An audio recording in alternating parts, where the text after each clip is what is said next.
Assalamualaikum warahmatullahi wabarakatuh. Perkenalkan, nama saya Devi Ine Syafira dengan nomor BP 1911081022 dari kelas TRPL 2B dengan mata kuliah Sistem Operasi. Nah, di sini saya akan menjelaskan dari pembagian materi Sistem Operasi, yaitu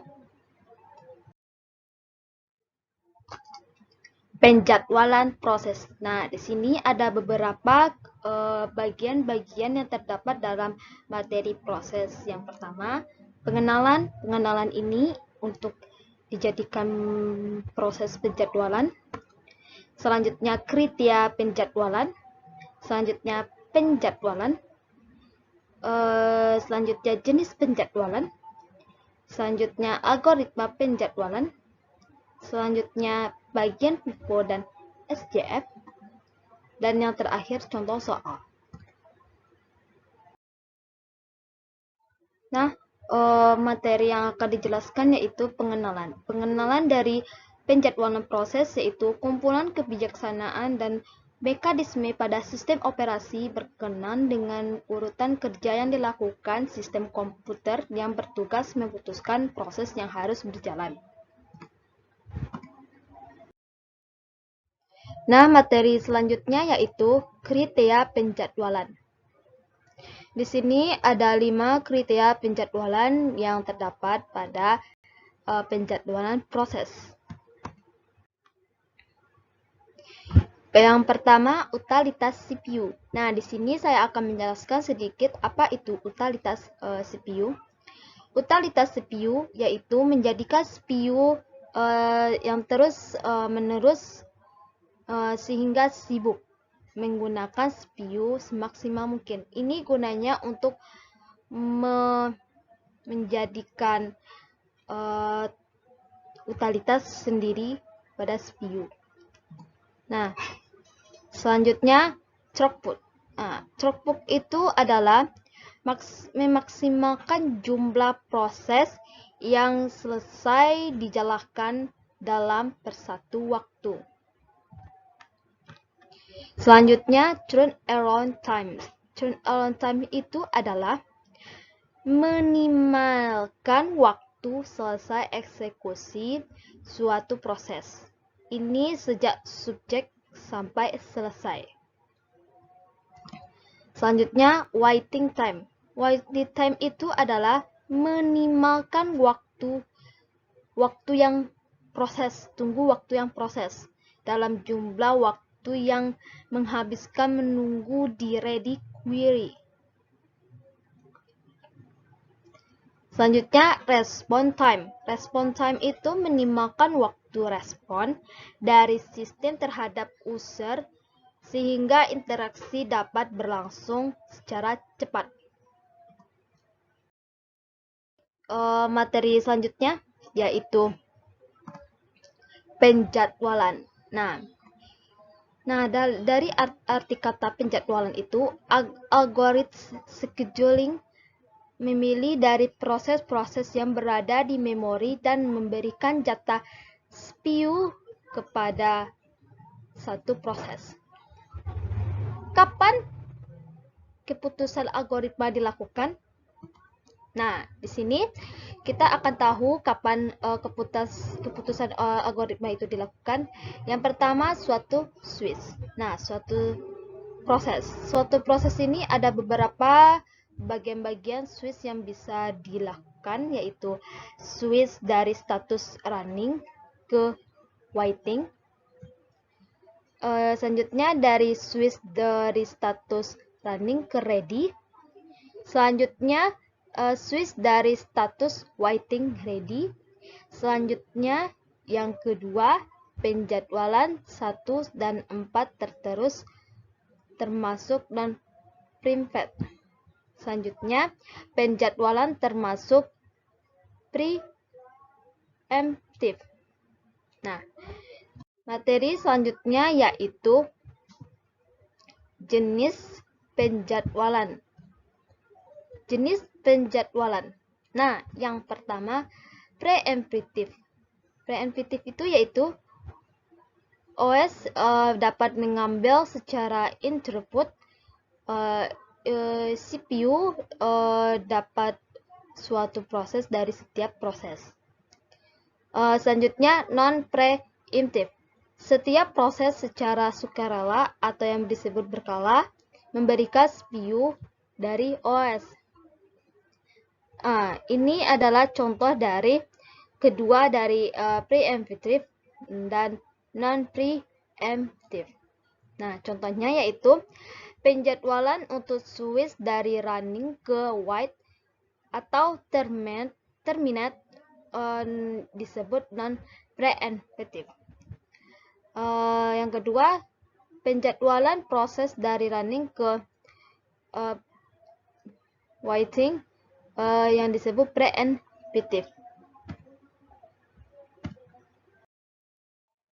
Nah, materi selanjutnya yaitu algoritma penjadwalan. Algoritma penjadwalan.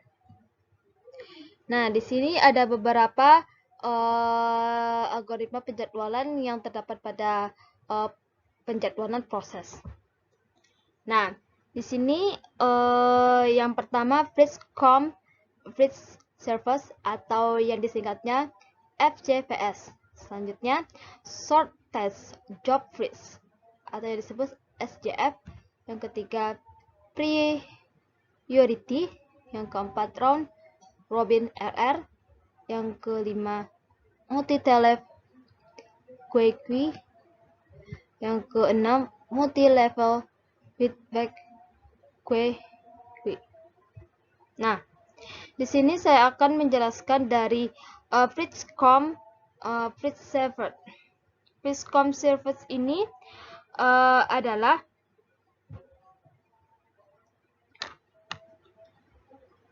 proses yang tiba terlebih dahulu akan dilayani lebih dahulu. Kalau ada proses tiba pada waktu yang sama, maka pelayanan mereka dilaksanakan melalui urutan mereka dalam antrian. Proses di antrian belakang harus menunggu sampai semua proses di depannya selesai. Ini diartikan kita menunggu proses yang akan dilayani, maka dari itu kita harus menunggu semua proses baru bisa dijalankan prosesnya. Nah, untuk pengertian dari Short Test Job Fritz yaitu dasar prioritas adalah pendek proses. Makin pendek singkat proses, makin tinggi prioritasnya. Nah, di sini ada beberapa langkah-langkah Short Test Job Fritz. Nah, yang pertama, tentukan urutan prioritas berdasarkan pendek proses yang dilayani. Langkah yang kedua, menentukan proses yang dimana dilayani oleh proses. Selanjutnya yaitu contoh soal FIFO and SCF.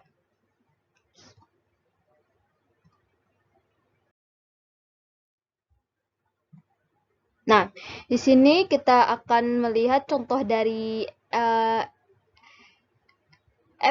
FJPS, yaitu jika diketahui terdapat 5 macam antrian proses yaitu A, B, C, D dengan waktu yang kedatangannya semuanya 0, lama proses berturut-turut diantara lain adalah 5, 2, 6, 8, 3. Nah, pertanyaannya yaitu kapan dimulainya eksekusi dari setiap antrian proses tersebut? Pertanyaan kedua, kapan selesai eksekusinya? Pertanyaan selanjutnya, hitung turnaround time atau disebut TA-nya. Pertanyaan terakhir yaitu rata TA.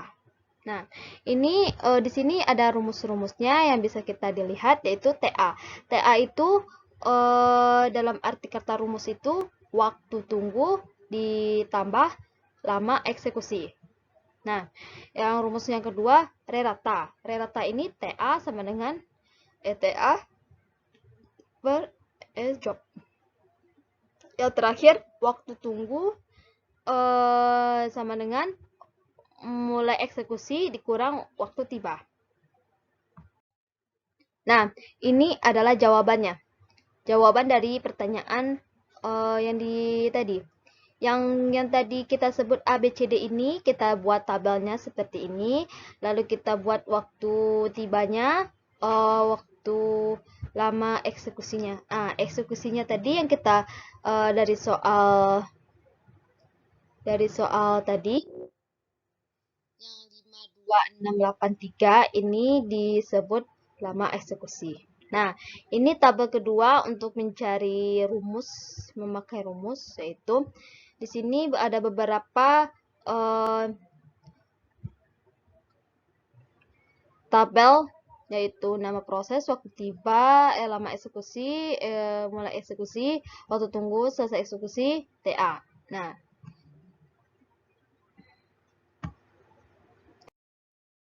Nah, begitu juga dengan soal yang nomor 2, cuman